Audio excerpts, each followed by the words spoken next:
चरणामृत से संबंधित एक पौराणिक गाथा काफी प्रसिद्ध है, जो हमें श्री कृष्ण एवं राधा जी के अटूट प्रेम की याद दिलाती है। कहते हैं कि एक बार नंदलाल काफी बीमार पड़ गए। कोई दवा या जड़ी बूटी उन पर बेअसर साबित हो रही थी। तभी श्री कृष्ण ने स्वयं ही गोपियों से एक ऐसा उपाय करने को कहा, जिसे सुन गोपियां दुविधा में पड़ गईं। दरअसल श्री कृष्ण ने गोपियों से उन्हें चरणामृत पिलाने को कहा। उनका मानना था कि उनके परम भक्त या फिर जो उनसे अति प्रेम करता है तथा उनकी चिंता करता है, यदि उसके पांव को धोने के लिए इस्तेमाल हुए जल को वे ग्रहण कर लें तो वे निश्चित ही ठीक हो जाएंगे। लेकिन दूसरी ओर गोपियां और भी चिंता में पड़ गईं।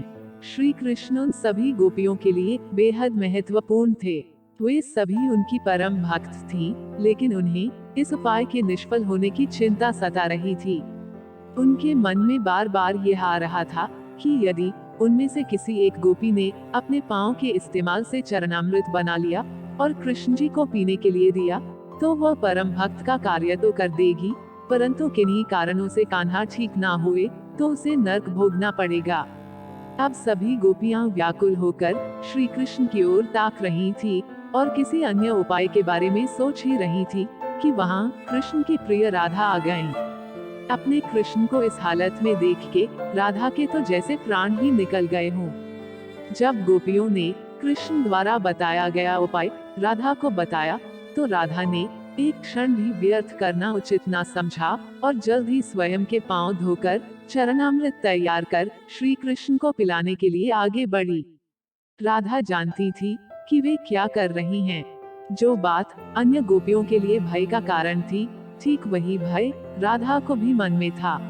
लेकिन कृष्ण को वापस स्वस्थ करने के लिए वह नर्क में चले जाने को भी तैयार थी। आखिरकार कान्हा ने चरणामृत ग्रहण किया और देखते ही देखते वे ठीक हो गए, क्योंकि वह राधा ही थी जिनके प्यार एवं सच्ची निष्ठा से कृष्ण जी तुरंत स्वस्थ हो गए।